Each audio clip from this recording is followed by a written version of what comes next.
This week at NASA.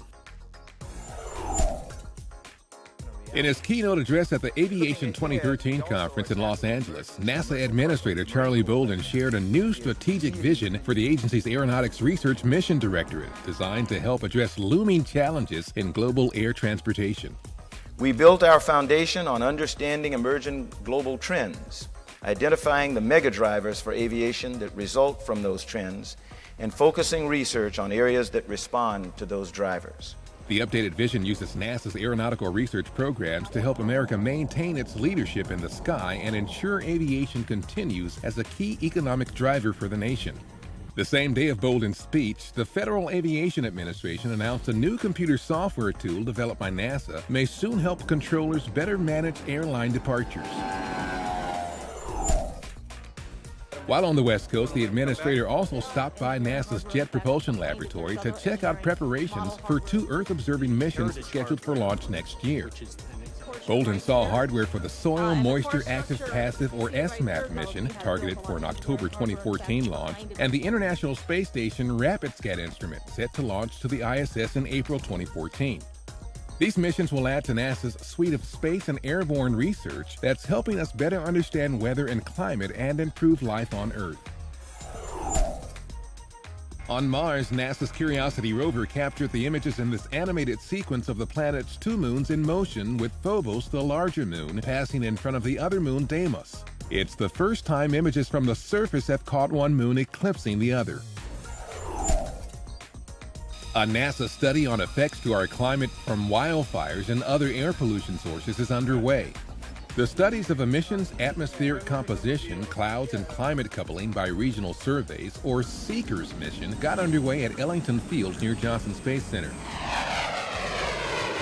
The campaign, the agency's most complex airborne science study of the year, flies across the southern U.S. and uses observations from NASA satellites, aircraft, and ground sites. During an August 16th spacewalk outside the International Space Station, flight engineers Fyodor Yurchikhin and Alexander Mizurkin, wearing Russian Orion spacesuits, installed equipment for the arrival of a new Russian module and completed prep work for the installation later this year of an optical telescope. They're scheduled back outside on August 22nd to install experiments designed to collect data on the effects of microgravity in low Earth orbit. NASA Administrator Charlie Bolden put a new spin on teaching at the 17th Annual Globe Partners Meeting at the University of Maryland University College.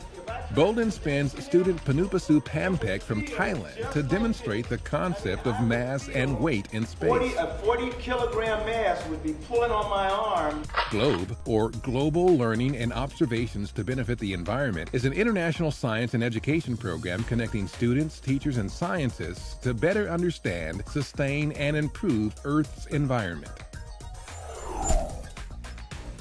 A flexible woven fabric heat shield is being tested at Ames Research Center. Called the Adaptable Deployable Entry and Placement Technology, or ADEPT, this design is based on a carbon fabric already successfully tested in the center's ArcJet facility. When used on a mission, the heat shield will be stowed in a more compact shape until deployed like an umbrella for entering a planet's atmosphere. Such a design would allow exploratory spacecraft larger than the Curiosity rover to successfully land on Venus, Mars, or other planets in our solar system.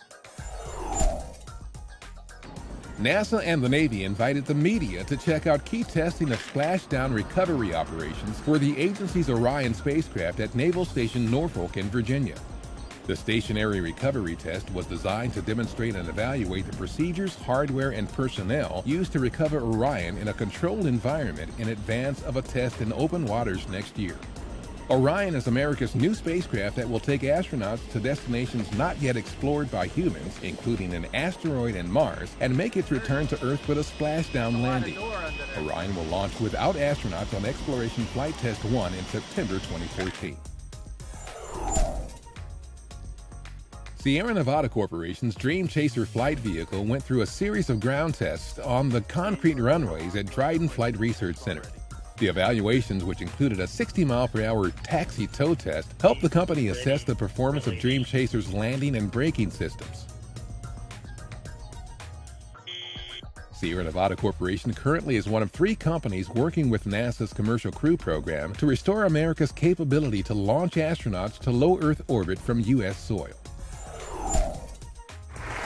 NASA's Associate Administrator for Space Technology, Mike Gazarek, was the keynote speaker at this year's Small Satellite Conference at the Utah State University in Logan.